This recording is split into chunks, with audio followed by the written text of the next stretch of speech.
Subdirección de Vinculación y Desarrollo Profesional del Aula al Mundo. Esta sección está pensada para entrevistar a diferentes egresados de Casa Azul que están ejerciendo en diferentes ámbitos de la actuación. Yo soy Laura. Yo soy Hanna Kineret y el día de hoy nos acompaña María José Bernal. Muchas gracias, chicas.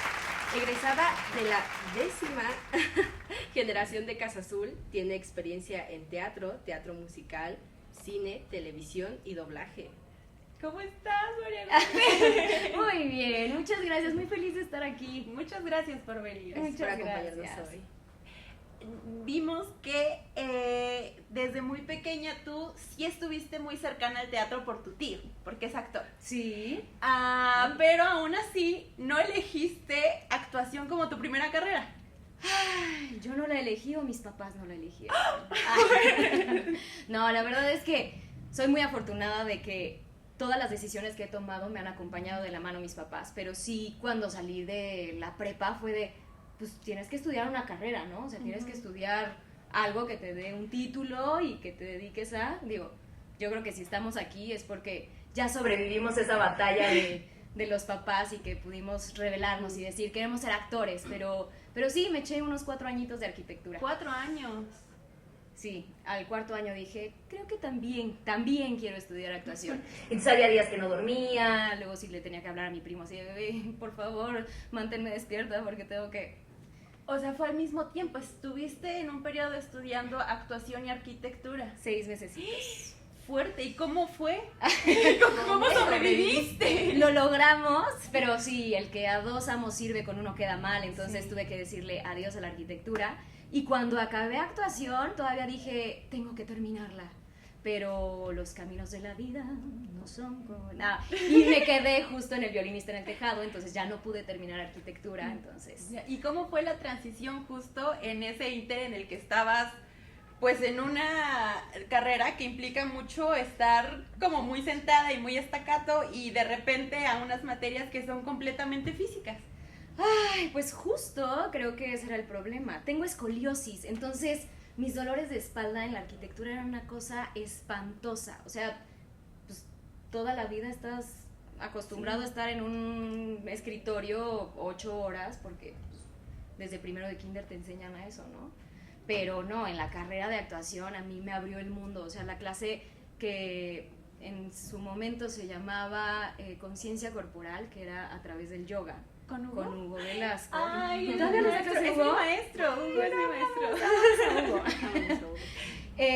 Gracias a él, pues sí, descubrí todo un universo que es lo que hoy en día uso como mi terapia. O sea, yo sí creo que como actores lo primordial es la salud mental y el primer paso para la salud mental es autoconocernos. Entonces, el camino del yoga empiezas con lo físico, que es lo más palpable, y te vas adentrando y yo creo que ya de ahí es un camino interminable. Wow. Me imagino, pero cuéntanos, ¿por qué elegiste específicamente Casa Azul? Ay, porque no me aceptaron en el SEA. No, no es cierto. Me pasó. Sí somos, no. Por eso estamos todos aquí, ¿no? Sí, claro. No, mira, justo mi tío es maestro de todos los niños del SEA. Ay, güey. Del SEA infantil, y entonces siempre de no, métete, y yo había algo que decía, no, es que vengo en tenis, o sea, yo traía mis Converse todos rotos, todavía fui a la audición del SEA y yo decía, no, yo no pertenezco aquí, o sea, yo no, y pues en ese entonces Casa Azul era este espacio en la Condesa, en una casa preciosa, que primero tomé un curso de voz y después me empecé a dar cuenta que había varios bichos raros como yo ahí en ese espacio. Yo vengo de una escuela de monjas, entonces claro que en escuela de monjas todo es pues tu burbuja rosa y todo es, no te puedes salir de esos parámetros. Y cuando pues me empecé a dar cuenta que cabía en un lugar como bicho raro igual que otros, dije, esto está interesante, ni siquiera sabía que me podía dedicar a eso profesionalmente. Entonces, pues me empezó a llamar y después un maestro me dijo, es que yo estudié en Casa Azul, deberías de intentarlo, y pues estudiando arquitectura fue de, pues órale, va, y hice la audición y aquí estoy. Wow. Excelente. Sí. Hallaste comunidad en Casa Azul. Así es. Qué lindo. Puedo imaginar que tus materias favoritas tenían que ver con voz y por lo que nos dijiste también con cuerpo, pero ¿cuál es la que dirías que marcó un antes y un después en tu proceso? Yo creo que sí la de Hugo, yo creo que conciencia corporal, pero también me di cuenta mucho con la carrera, o sea, que tenía muchas limitaciones a nivel trabajar en equipo. Entonces, realmente lo que es la actuación es trabajar en equipo. Sí. Entonces, más allá de que las materias fueran un impedimento o un descubrimiento, pues sí me enseñaron a poner un espejo y a decir, a ver, esto eres tú. Tú decides qué hacer con esto que eres, ¿no? Si quieres seguir siendo esto que hace daño a otros o si quieres cambiar, porque en el momento en que lo reconoces lo puedes modificar. Entonces, creo que sí, como tal, actuación, conciencia corporal, y yo creo que todas las materias que me hacían como adentrarme a mí, cuestionarme quién era. ¿Y en este cuestionamiento nunca hubo un proceso de frustración? Así Claro. de, esta materia me está costando la vida. Claro. ¿Cuál fue y cómo saliste de eso? Alejandro Vélez en primero me expuso enfrente de todos y me dijo, Majo, todos aquí piensan que no puedes trabajar en equipo. ¿Qué onda? Y yo dije, wow, ok, esto es una ruptura para mí fuertísima. Yo sí siento que la carrera de adaptación es desquebrajarse y quitar cascarones y decir, ok, sí, soy esto. Luego en segundo año Martina Costa me dijo, tú ya no puedes aprender nada más, te voy a pasar nada más porque creo que ya no puedes aprender nada más, pero pues pasas de panzazo. Y entonces claro que estas cositas a mí decían, te rompe el ego, ¿no? Te dice, Sí. ¿ahora por dónde? Porque además dices, ya no soy esto que me están diciendo que ya no quieren que sea, pero entonces ¿ahora qué soy? Y entonces ¿ahora para dónde me muevo? Y ya se me olvidó la pregunta, pero... Bueno, sí, pero esto de moverse, ¿cómo lo encontraste? Sí. ¿A base de qué? Ay, mis compañeros eran maravillosos. O sea, tuve un salón increíble desde primer año, que hasta hoy en día son mis hermanos, son mi familia. Sí, la verdad es que sí, fui muy afortunada de tenerlos, de todavía tenerlos, de que sean mis compañeros, de que sean mis colegas y que no nos soltamos. O sea, creo que sí fue un grupo muy bonito que fue floreciendo. Qué bonito. Sí. Los amo, compañeros. Qué precioso. Sí. Entonces, ¿nunca tuviste ningún tipo de crisis en este proceso? Sí, te digo que romperme el cascarón, eso fue lo más fuerte que me ha pasado. Yo creo que ahora soy adicta a eso, a desmembrarme todo el tiempo para otra vez, Crear. sí, reconstruirme y decir ahora quién soy, porque igual no soy la misma de ayer, ni siquiera a nivel crecimiento celular somos los mismos que ayer. O sea, sí, todo, incluso nuestro entorno, ¿no? Incluso Casa Azul, cómo ha mutado de lo que era esa casa en la Condesa a esta universidad que es ahora, con estos maravillosos seres que están aquí. Eso.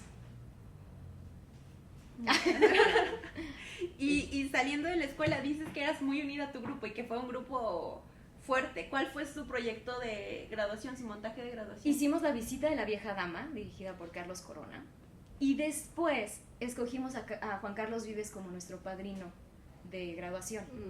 Y Juan Carlos nos escribió una obra. ¡Wow! Pero ahí fue otro punto de quiebre, porque yo junto con otra compañera que se llama Majo Brunet, que le mandamos un besote, nos quedamos en un musical, que es El violinista en el tejado, y entonces tuvimos que decir que no a la obra. Ahí fue el primer rompimiento con la familia, decir, bueno, nos despedimos aquí en el camino, pero pues nos seguiremos encontrando. ¿Eso generó fricción? No con el grupo, Ok. sí un poco con el director, porque sí fue como de, me abandonan, pero pues también de alguna manera teníamos que crecer profesionalmente. Sí. O sea, esta carrera es de tomar decisiones, y en el momento en que tomas una decisión quedas mal con alguien, siempre, eso es un hecho. Sí, pero en este ámbito nunca es un adiós, es un hasta pronto. O no, porque si tomas la decisión, si tomas la decisión en algún momento vas a tener que decidir. O sea, imagínate que llega Almodóvar ahorita y te dice, te quiero para mi próxima película, pero tienes tu examen de graduación. ¿Qué les dirías a tus compañeros? No, sí. Es difícil, es difícil. Me la pensaba. ¿Ustedes qué harían? Dilemas morales, sí, fuertes. Pero Sí. decidiste estar en Violinista en el Tejado, proyecto Sí. musical. ¿Cómo fue? Fue una cosa... De hecho, estábamos haciendo Planeta Cúbico, que era esta obra de Juan Carlos Vives. Estábamos en ensayos, pero fueron las audiciones de esta obra y al mismo tiempo yo regresé a arquitectura. ¡Ay, ¿Recuerdan guau! En el capítulo Sí. anterior.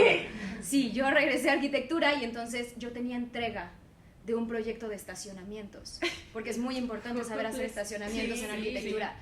Entonces, ese mismo día era la audición del Violinista en el Tejado y Majo Brunet me dijo, ¿qué quieres en la vida? ¿Quieres ser actriz o quieres ser arquitecta? Y yo, no, sí quiero ser actriz. Y fui a la audición y no preparé nada y canté La Sirenita porque era la que me sabía. Y me dieron callback para hacer ensamble, pero el día del callback, yo ya en pijama esperando a Majo porque a ella sí le habían dado callback del personaje, salió el director, ¿dónde está la otra Majo? ¿Dónde está la otra Majo? Y yo en pijama, ¿qué pasó? Y me dice, quiero que canten las tres, que era Lorena Viñó, una compañera también preciosa, Majo Brunet y yo. Si conocen la obra, cantamos Casamentera, que es la canción de las hijas de Tevye, y acabamos y los directores y productores dijeron, ustedes son las hijas de Tevye. Wow. Entonces, sí, tuve que tomar la decisión de no ir a mi entrega de estacionamientos. Pero qué gran decisión. Fue una gran decisión, sí. Y la verdad es que incluso mi maestra de canto de ese momento me decía, no, ni audiciones, es una obra que va para un fin de semana. Esa obra duró todavía 5 años más, Wow. yendo y viniendo con diferentes temporadas en diferentes teatros. Conocí los mejores teatros de México, hicimos gira, o sea, sí, las cosas no son como te las cuentan, y aunque te digan, no, no lo hagas, aviéntense a hacerlo porque no saben a dónde los va a llevar. Y gracias a esa obra, el director nos habló a otra obra que se llama Spelling Bee, que es otro musical. Y de ahí otro director me vio para hacer Avenida Q, y de ahí, entonces, acabé Avenida Q, me quedé sin trabajo y dije, tengo que salirme de mi casa porque si no, no voy a hacer nada en esta vida. Saludos, mamita. Y me eché una certificación de maestra de yoga porque Hugo Velasco marcó mi vida. ¡Wow! Sí. Entonces, esta continua preparación, ¿tomabas al paralelo en Casa Azul clases de canto? Sí, no, sí, empecé con clases de canto como a la mitad de la carrera, pero toda la vida he cantado porque mis papás cantan y tocan y hacen, Ay, entonces... Es de familia. Sí, y escuela de monjas, entonces coro de misa. ¿Y siempre supiste que querías, que te perfilabas en actuación, pero encaminado a teatro musical? No, yo hoy en día no canto ni la mitad de lo que cantaba, o sea, yo decía que era entonada y que cantaba, pero apenas estoy conociendo mi instrumento, o sea, yo en el Violinista yo decía, yo soy más actriz que cantante, y la verdad es que sí, me han dado muchas oportunidades como cantante, pero yo creo que hasta la pandemia empecé a disfrutar cantar. Tuve que hacer muchas terapias, hipnosis, porque muchas veces las voces que tienes en la cabeza no son voces tuyas. Yo cantaba y decía, no, es que estoy gritando, no, es que lo estoy haciendo mal, no, es que... Y entonces ya era el juicio y no puedo y no lo hago y todo el mundo me decía, ¿de qué hablas? Cantas precioso. Pero claro que teniendo un papá exigente como lo que es músico, era, no grites, no cantes, no, estás desafinada. Y entonces esas voces internas que yo traía no eran voces internas mías. Estaban ahí, se quedaron. Ahí se quedaron, pero no eran mías. Entonces he tenido que irme quitando esas cositas que no son mías para empezar a confiar en mí. ¿Y cómo te seguiste preparando? ¿Cómo te sigues preparando ahorita? Ay, pues yo creo que nunca dejas de prepararte. Yo creo que como actor tenemos que prepararnos diario, porque la audición solamente es el demostrar qué tan preparado estás. No es prepararte para la audición. Tú ya estás preparado, tú ya hiciste tu chamba, pero realmente la forma en la que yo me preparo es tomando clases de canto, que también les puedo recomendar ahí a María Palomar. ¿Sí? tomando clases de canto, tomando clases de yoga, yendo a terapia, nadando diario, no sé, es un trabajo que yo les digo, es la salud mental, lo que creo que a mí, en lo personal, me ha ayudado para estar mejor preparada. Wow. Oye, y justo eso que mencionabas ahorita, que si el teatro, que si el canto, ¿nunca tuviste un debate interno en qué área enfocarte? O sea, si ya me voy directo al canto, directo al teatro, al cine, a la televisión. Pues es que, ay, no sé. Soy esta persona que dice, no me pregunten de mañana. O sea, yo cuando me preguntaban de chiquita, ¿qué quieres ser de grande? Yo no sé, o sea, sabré más adelante. Y entonces siento que así es mi vida. O sea, no voy buscando qué más, sino que voy preparándome, voy conociendo a las personas correctas en el momento correcto para ver a dónde me lleva la vida. O sea, creo que sí es importante saliendo de la carrera como enfocarte en algo, pero pues si llega la oportunidad, creo que tomarla, o sea, en la pandemia, por ejemplo, estaba haciendo 2 musicales que estábamos ensayando en Querétaro y pues cayó la pandemia y te quedas sin trabajo. Y entonces el director musical nos preguntó, oigan, ¿están buscando cantantes en la Ciudad de México? Pues yo levanté la mano y no supe nada después de eso hasta que empezaron a abrir la pandemia. Resulta que esa audición de canto era para una serie animada de Netflix musical y me quedé. Entonces, pues no es que yo haya, a ver, yo siempre ponía mi velita de que pues quiero hacer doblaje, ¿no? Pero el doblaje es un mundo también, o sea, todos los gremios son súper cerrados y hay que irse haciendo brecha, ir conociendo a la gente, pero si no se hubiera abierto esa oportunidad, jamás hubiera hecho esa audición. Wow. Y entonces, pues sí, a partir de esa oportunidad en doblaje me he empezado a mover más y entonces es ahora, ok. O sea, incluso cuando recibí la invitación a esta plática, yo dije, pero no soy nadie. Yo me acuerdo que justo cuando estaba en la carrera, hubo una plática como esta, y fue Luis Gerardo Méndez. Entonces yo decía, ¿cómo voy a ir a dar una plática de mi experiencia laboral, profesional, si no soy nadie, ¿no? Pero al final, justo es eso, nos mantenemos en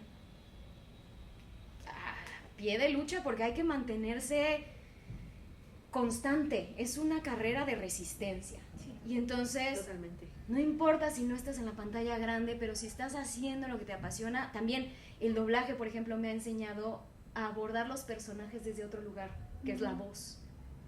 Que a pesar de que sí, tomas tus cursos de voz y la clase de voz y lo que quieras, no es lo mismo que crear un personaje que solamente te está diciendo todo a través de la voz. Sí. Y no te puedes mover porque entonces el micrófono ya se oye, la ropa, y entonces a partir de que hice doblaje, hice una revista musical con Álvaro Cerviño que se llama Los Musicales de Broadway, y empecé a encontrar que mis personajes adquirieron mucha más complejidad por abordarlos a través de la voz. Wow. Entonces siento que es un camino interminable de conocerse, de conocer los diferentes ámbitos de la actuación y que nunca dejas de aprender. O sea, creo que incluso si yo llegara a abordar un musical otra vez, creo que sería desde otro lugar. Si abordara un texto que no requiere música, sería desde otro lugar. Incluso siento que cada vez que me adentro más a mí, me resulta más sencillo ponerme en situación de la ficción. Entonces, pues es conocernos para ver qué nos detona, qué nos conmueve, qué nos apasiona.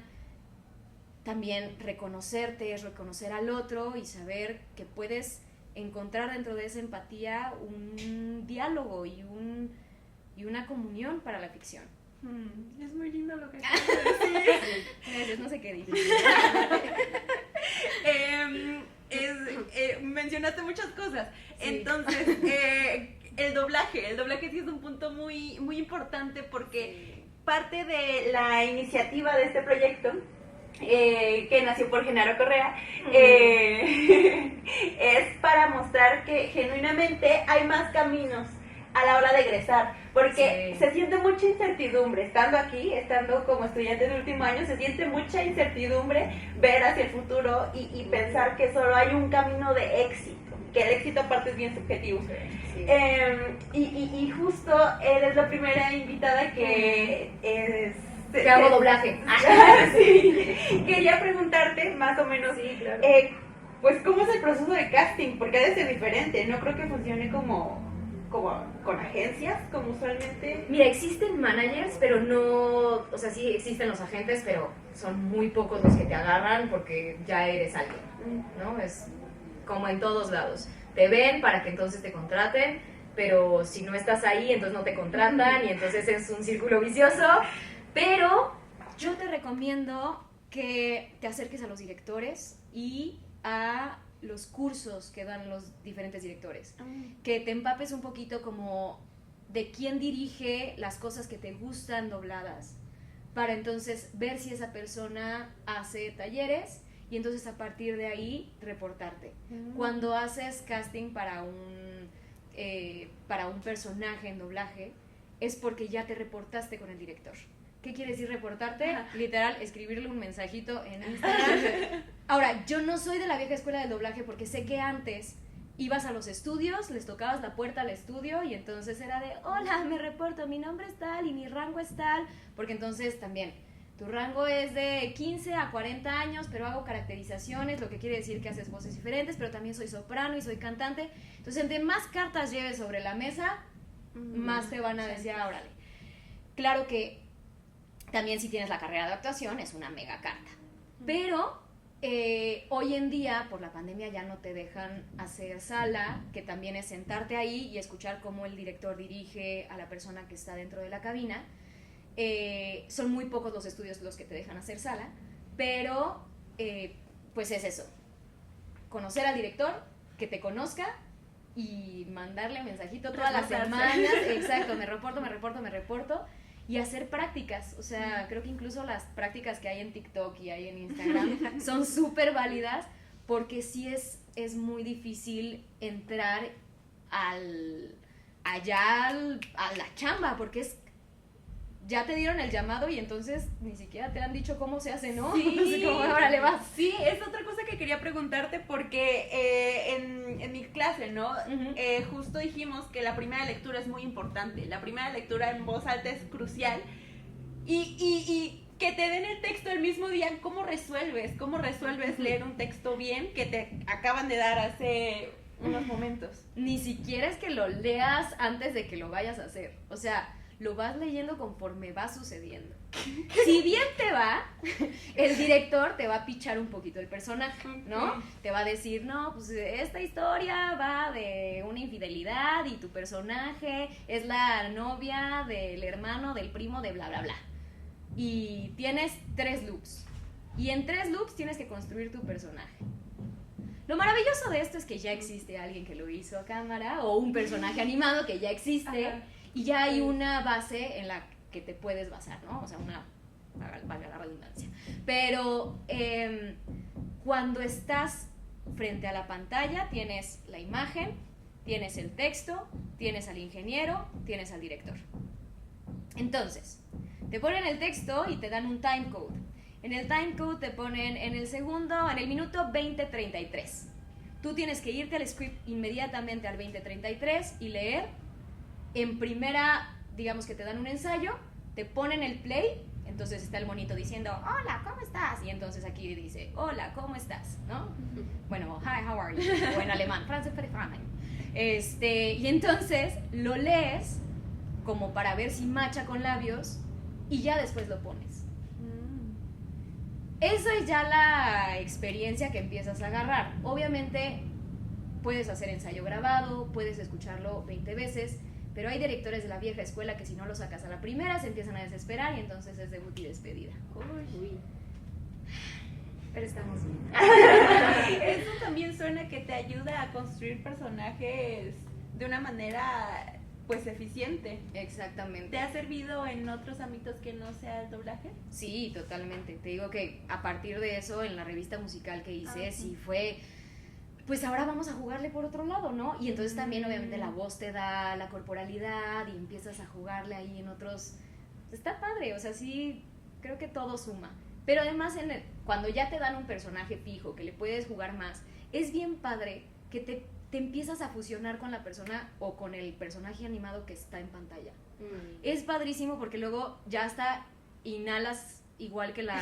O sea, tengo una directora que me dice, ¿fuiste tú o fue el personaje? Y yo, sí fui yo, pero pues, es que sonaron igual. Y entonces ya te empiezas a fusionar como de una cosa telepática, pero es una cosa de práctica, como que le vas agarrando ahí. Es padre, hagamos práctica. Sí, por favor. Sí, se pone divertido. Sí. Oye, como lo mencionas, pues claramente se sabe que es bien difícil ir consiguiendo los proyectos, pero también es muy difícil todas estas temporadas en las que no hay nada. ¿Cómo manejas esas temporadas sin trabajo? Con mucha tolerancia a la frustración y, como dije, salud mental, chavos, salud mental, mucha terapia, mucho amor propio, mucho autoconocerse, mucha red de apoyo, mucho decir, si mi salud mental es a través de hacer ejercicio, no dejar el ejercicio porque eso es lo que nos va a mantener. Esa es la fórmula, yo creo. También mencionaste, justo diciendo que encontraste una versión como muy bonita de ti a través del yoga y que ahora eres maestra. ¿Cómo se siente que tú puedes ser el Hugo de alguien más? Ay, sería padrísimo. No, pues mira,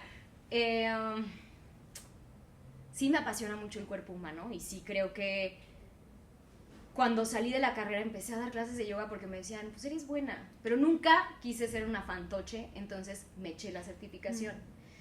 Y pues sí, donde hay tensión no hay espacio para la relajación y donde no hay espacio para la relajación no hay espacio para la creación. Entonces, yo creo que todo mundo debería hacer yoga. O sea, tengo alumnos que les dices levanta el pie derecho y te levantan el brazo izquierdo. O sea, es impresionante lo poco que conocemos nuestro cuerpo. Sí.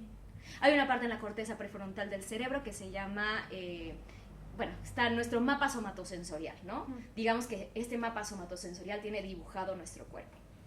Si tú dejas de poner atención a tu pie derecho, tu cerebro va a decir, pues no lo usa, pues lo borro. Y entonces ahí se empieza a atrofiar la conexión cerebro-cuerpo. Entonces, cuiden sus conexiones neuronales, mediten, porque basta con acostarte, no sé si ubican esta escena de Kill Bill que a mí me fascina. Que está... ¿Vieron Kill Bill? No. ¿O están muy chiquitas? No, Dios. Bueno, hay una escena en Kill Bill. Kill Bill es Uma Thurman que entra en coma porque le dispara su marido y entonces cuando sale del coma no puede mover el cuerpo.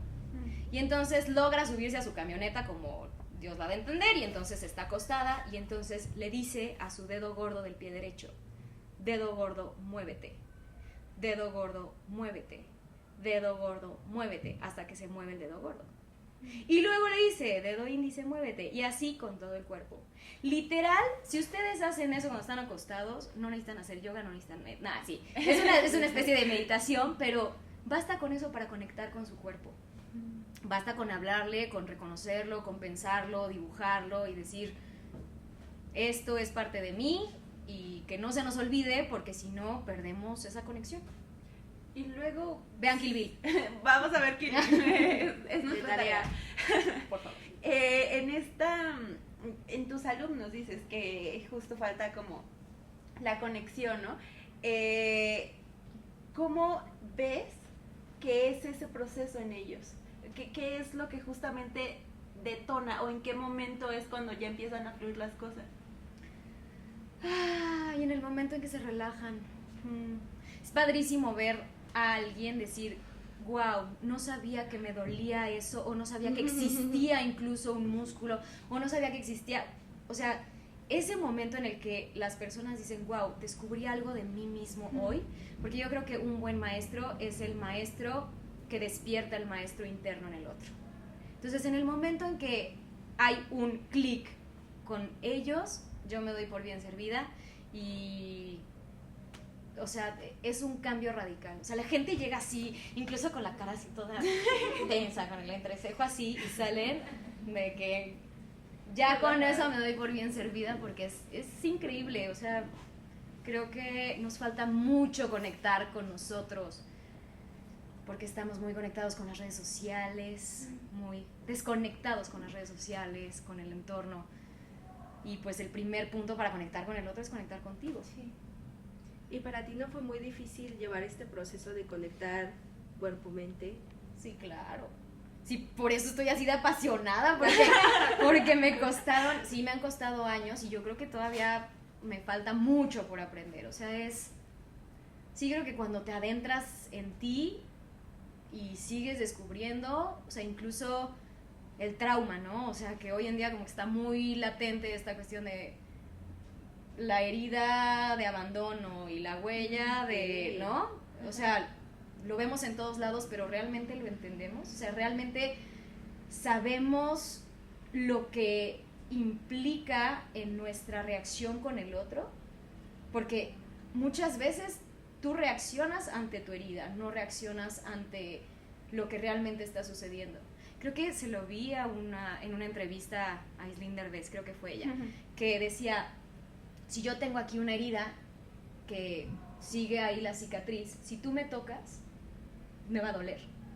Pero no quiere decir que tú me hayas lastimado, sino que ahí está la herida. Uf. Y entonces me va a doler porque me tocaste mi cicatriz, pero no porque tú me hayas lastimado. Y no eres tú la responsable de esa herida. La que tiene que sanar soy yo. Entonces... Sí. Vayamos a terapia, amigas.